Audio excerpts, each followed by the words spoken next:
Okay.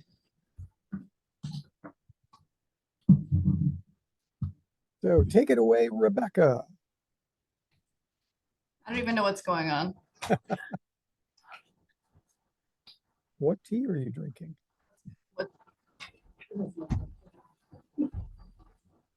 That's the second time you've thrown her under the bus, Obi-Wan. That's not nice. Well, you know. She just sits down at the end of the hall on the 6th floor in her quiet Pacific life. Occasionally, she just needs to be stirred up.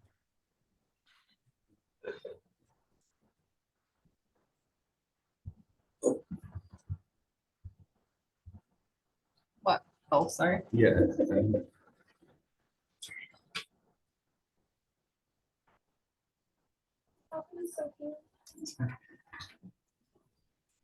Stephanie Richard, whose name has become synonymous with AI. How's it going?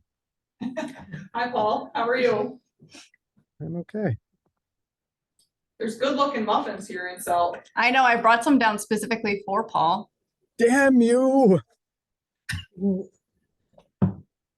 I was planning on being there on Friday and working from home yesterday, but Kristen's birthday was celebrated yesterday, so we had to have physical presence in the office.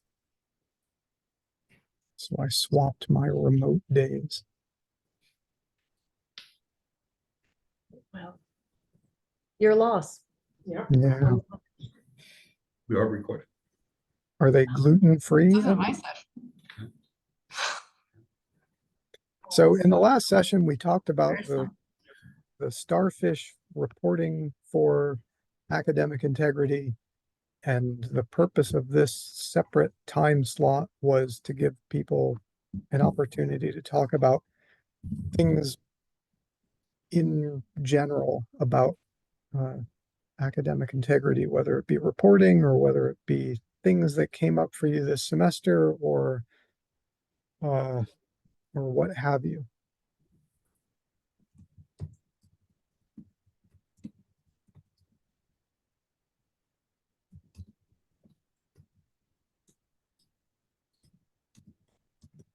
I find it interesting that there's no academic integrity violations at the graduate level because nobody reports.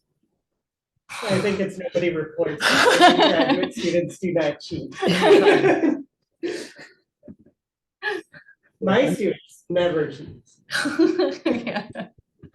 All the other ones. Actually, I think we are going to have one report coming through, but there hadn't been one yet.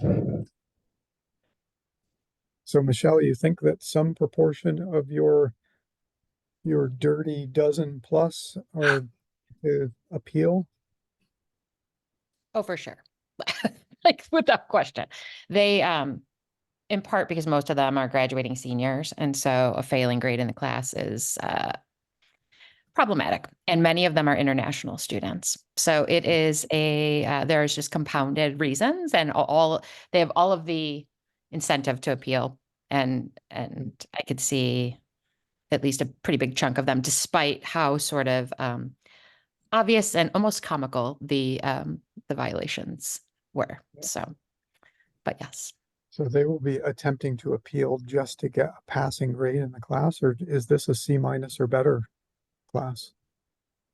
Just a passing grade, just for the credits. Yeah. Wow. So they're going to be arguing for the D-. Yeah. Well, I look forward to hearing more about that another day. I think what's And- tricky about it, right, is that for many of them, we suspected use all along this semester. And then this was the one assignment that we could sort of unequivocally prove, right? So, but it's a very small assignment. It's a 50-point assignment. It's a discussion board, but it was one where the use of ChatGPT really failed them because it created sort of these fake quotations and things that just didn't happen in the book. And so it was, and then students, of course, when they were asked to provide a page number for that, just couldn't, and they really spun out. And it's been very interesting seeing how then they've tried to perpetuate the deception and just continue lying about it and, you know, shifting the stories all around. And so then subsequently it's gotten worse actually after the original confrontation for each of them. But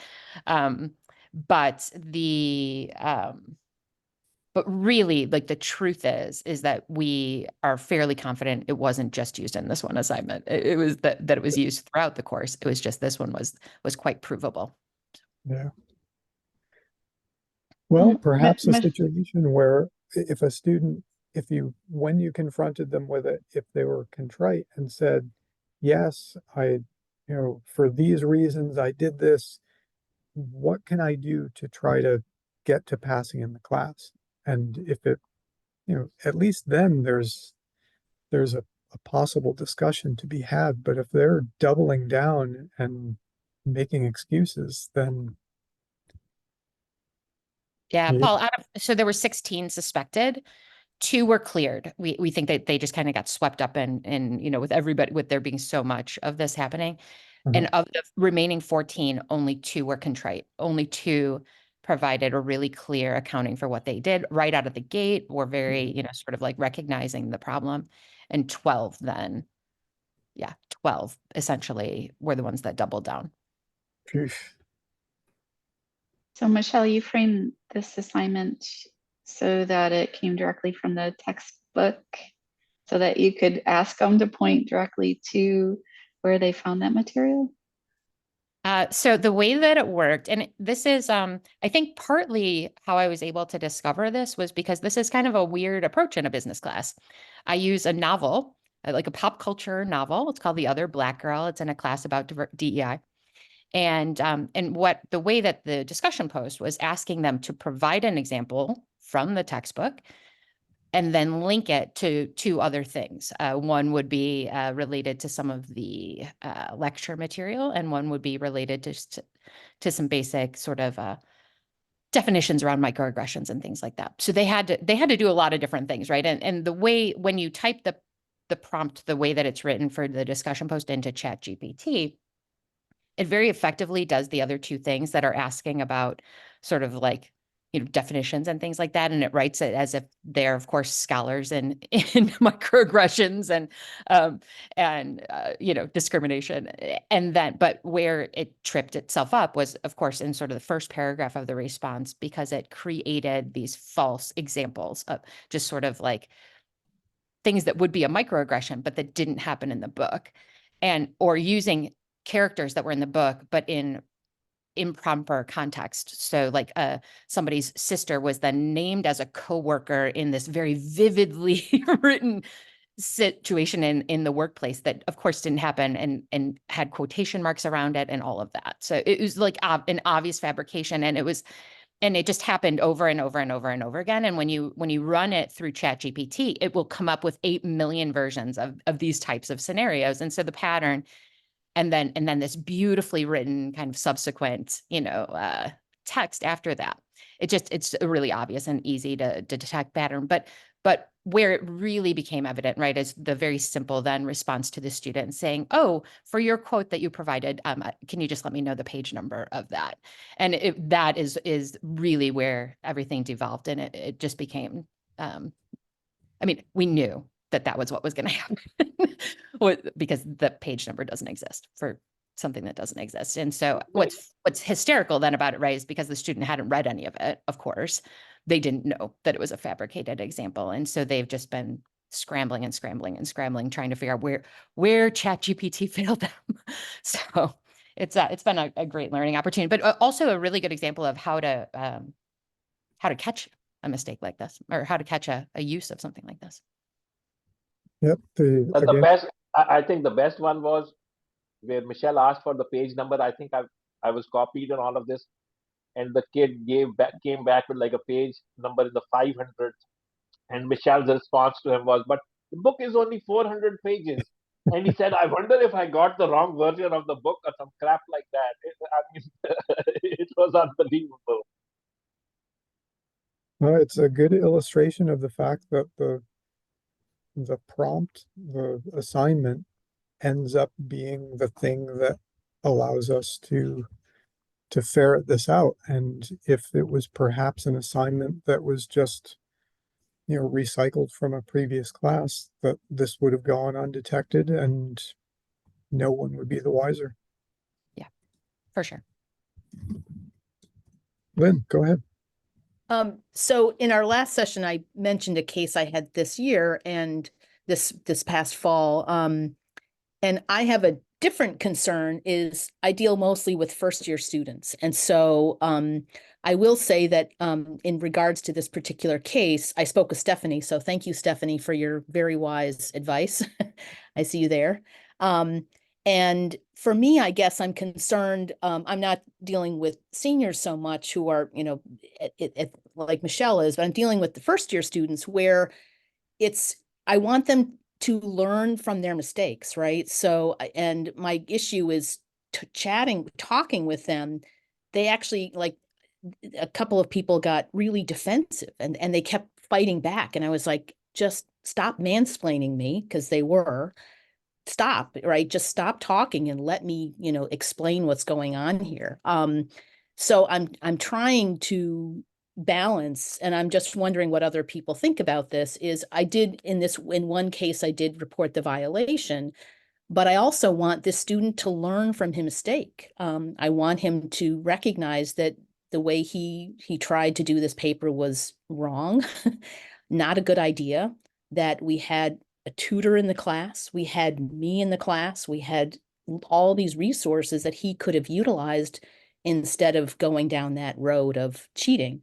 So I'm just wondering about, how to balance that all out. And while I did, report the violation, I think there's also a way, how do we come back from that instead of being adversarial, making it more of a, let's sit down and chat. And I offered to chat with him. He said, so what do I do now? And I said, we can talk. And he never responded. And that's, I think, a moment that's lost in terms of getting a first year student in particular to learn from this mistake, to recognize where they went wrong, and to sort of engage with them in better practices.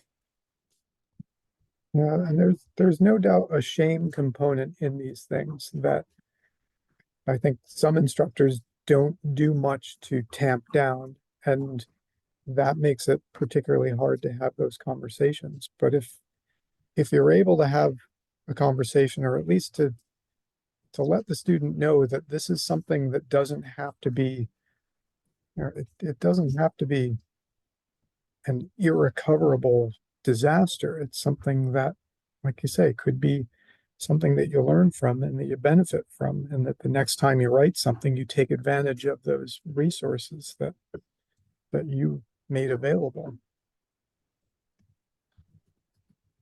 I think, Paul, what you're just describing is the learning process. I think if we go at it from the approach of it is a learning thing, because sometimes students do make honest mistakes or don't know any better, and the whole point of coming to college is to learn and to grow. I think if we have that, because if a student makes a mistake and they correct themselves in the future, it shouldn't be held against them, right? So I think that's the approach that we need to have. And I think just to go back to what Michelle did, I mean, that was a Herculean effort for what she has done. And I appreciate it greatly because I had a similar example, no names to be named. And somebody said, my students are using. So I said, why don't you at least report it? And they came back with such a negative response to me. It was very disappointing that, oh, that's a lot of work. Now I wish I could record everything that Michelle has done and use it. I think it goes both ways. I think sometimes faculty don't have the right attitude either. Yeah. And I think we can't just blame the students either. I think it's a two-way learning street. We are learning new things about AI, so that's something we have to grow with. But sometimes faculty just have this set in stone kind of an approach and they don't want to switch from it. I think just in defense of faculty, I think that this is the first time that I've had sort of this egregious of a situation where I felt like there was no way around reporting it. And not that I've tried to shortcut in the past, but interestingly, Rebecca, you talked about grad students. So I had, even earlier this semester, I had a grad student with their capstone paper, like one of their chapters, right? It was just, and turn it in, it was just completely, they had citations, but they were just lifting paragraphs. Like they basically cut and pasted abstracts, into their lit review. And this was clearly a situation that like meets the guidelines. It was also a situation in talking with a student, it would be minor because there's citations, but they really, like in talking with them, they really believed that because they had cited it, that they had done what they were supposed to do, right? So this was that learning opportunity. I don't know how they got through an entire grad program and that in their capstone semester, they're just learning this, but like, that's another story. But the point being is for that one, I worked really diligent with this student to get them to the place of understanding what they needed to do, because the chapter that they were working on is a first draft, right? It was meant to be a draft that would then be revised into the final capstone. But I didn't report that one, right? And it wasn't because I wasn't somehow like looking for less work. Like I thought in that case, like it was a judgment call there to sort of say, this is like a draft. I'm working with the student to like do the better thing. And I think the intent was, part of the story too. And so I think so much of this winds up being kind of in that gray zone. What I dealt with yesterday was not gray. There was just no gray zone, And so I think sometimes as faculty members, we aren't 100% sure when it's in the gray zone, if we should go through that whole reporting process or not. Michelle, if No. I can, what you've described, I think that is the learning process. There was no inaction on your part, or there was no refusal to acknowledge where the shortcomings were. You actually worked with the student to fix the shortcomings, and that's what should be happening. I think where maybe I am wrong, and I'll accept responsibility if my point of view is wrong on this, but sometimes people don't do what you did with that student who had the problems, fix the problem, so at least now they know it, and if they do it again, now they're doing it knowingly. Some of the faculty just blow it off, and I think that's why this person has gotten to you in the capstone with the problems that they have. Maybe I'm wrong in this, but sometimes I think that is what happens. Yeah, I've seen examples where an instructor will say, we'll raise the flag and penalize the student, and will say, this is the semester from the student. And it begs the question, well, back in March, did you have the conversation with the student about this when it was a draft, when it was something low stakes, so that when they came to the higher stakes things, that they were aware that this was bad, and that they understood that there were things that they could do instead of cheat. I think you're right, Rayhan, that there are some instructors who just, maybe because they're too busy or whatever it is, but they see things early on in the semester and just say, well, I'm going to talk to the class as a whole. And they have the conversation with the class about, well, some of the things that were turned in look kind of suspicious, but it's not an alternative. It's not a satisfactory alternative to going to the individual student and saying, look, I have real concerns about this. You didn't do this the right way. Here's the right way to do it. Here's, here are resources that you can use instead of making that choice. So it does require more work on the instructor's part, but it's part of why we do this. So I think, I don't know, I've been thinking about this. The library folks might already have this, but I know at one point in time, in the School of Business, because we have the honor code, so Sarah and the group went through and they created an intellectual integrity quiz that they're supposed to complete. I've been thinking we actually have like a citation quiz too that they complete, or something like that we create, and that is available in courses, and we have different variations which we could put in where they have to complete it, so there is no way for them to plead ignorance. I don't know.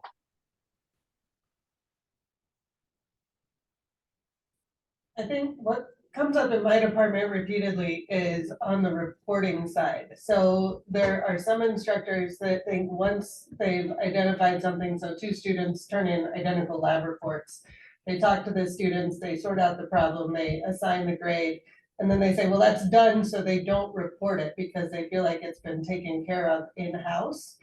But while others report every single incident. And I think that there is still some confusion among faculty members of whether we've got a policy in place, we address the policy, we don't need to report the issue because the students know, we talked to them, we had the discussion, compared to, well, we had the discussion, the student responded that they didn't copy, so this definitely needs to be reported. And I think that we're having the problem that not everything gets reported. And at what point do you decide, do we report every single violation? Do we have, like you say, in the sense of the draft, and then they fix it, and so the graded item is fine, so you don't have to report those incidents? And what do I advise my faculty to do?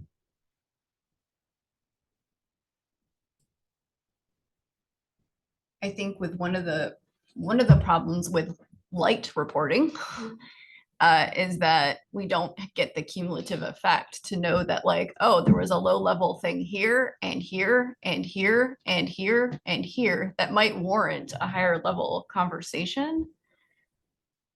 So that's why, like, in part, I think some of the conversations that the associate deans had about the starfish flag is that it's an opportunity to raise a flag on something that's really might be much more minor, that you're not really going to do a penalty. You're treating it as a learning moment, but then there's a record of it, so that if there's a cumulative effect of there's a bazillion of these, then something could be done about it. And it doesn't warrant all that documentation either, which is like much simpler. And if we're documenting it as like it's a small minor thing, there was no penalty, the student redid the thing, or I had a conversation with the thing, then there's a record of that. And then that's all we do with it at that moment, unless there's like 10 of them for the same student. And then maybe there's another step that's taken. Yeah, so two examples. I know in one laboratory course, for instance, I heard last week that the instructor gave a student a poor grade because they identified that they used AI to write part of the report. But I don't believe that instructor actually raised a flag. I think they just said, well, I gave you a poor grade because you used AI to write your report, and that's the end of the story. But it was, as far as I know, there was no mention made of raising a flag, and I don't think the instructor felt that they needed to. We also had a graduate student a few semesters ago that was turning in citation lists that we identified had been made using AI because they were not real. And so a conversation was had with the student and with the class as a whole about the proper use of AI, I believe. But I think in that case also, I don't know that there was a flag raised. And so in both of those, it sounds like maybe a flag should have been raised, even though the things were dealt with in a way that the faculty member, the instructor, thought was sufficient. And probably I most think other things were sufficient. Yeah. Right. that's one of the advantages of using the starfish flag, because it's easier than the Maxient report, right? And if we think about raising those starfish flags as sort of almost like wraparound services for our students, right? So we can support them from multiple angles. So if we see like this semester, there's been 3 minor violations, let's say, and then that comes to the associate dean, the associate dean can say to the student, like, something must be going on, let's talk about this. Or, so I think it's sort of changing the culture around academic integrity and how we can support students and how it can really be learning opportunities for all of us, both the student and what they should and shouldn't be doing, but also the professors, and making clear expectations of how to use, like, what is an academic integrity violation in this course, in this field, whatever it might be. So I would love for us to sort of change how we think about raising these flags. It's not like, and it's scary when you say it's a part of your permanent record. It's like, well, but I think there's some work we can do around that idea. There's very limited people who have access to that information.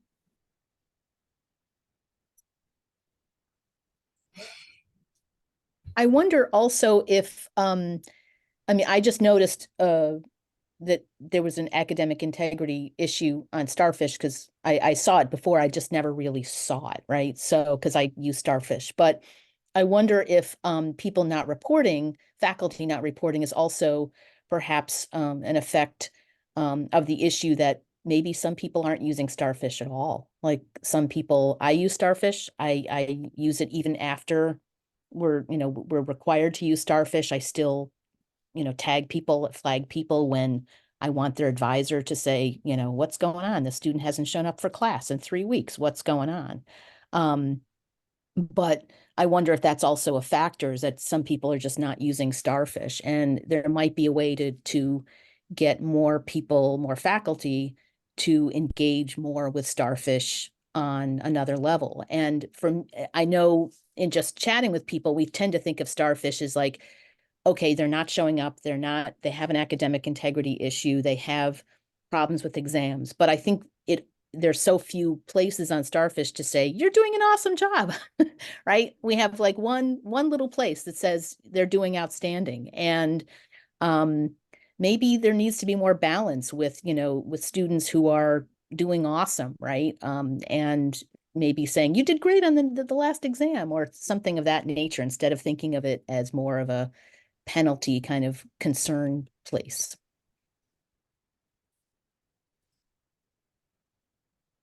The Starfish adoption question is a good one. And as much as we would like to say this integrity reporting has gotten so easy with this, I think you're right that there are people who view Starfish as I do that when Ramin tells me at the beginning of the semester that I need to do this, and that's it. And it's and yeah, and there are also certainly, I won't even say instructors, there are departments out there where the culture is that you deal with this independently, because there is lore that says that going through an academic integrity process is arduous, and it's a lot easier just to say, hey, John Kane, you cheated on this, here's what I'm going to do about it. If you want to make trouble, then I'm going to make an official violation report, and use that more or less as the thing that gets the student to shut up about it. Sorry, John. We do have to wrap it up though, because we do have to get these videos rendered so we can get them uploaded. So any last minute things in 10 seconds or less? Okay, we'll exit from here and we will come back in just a minute. Enjoy your muffins.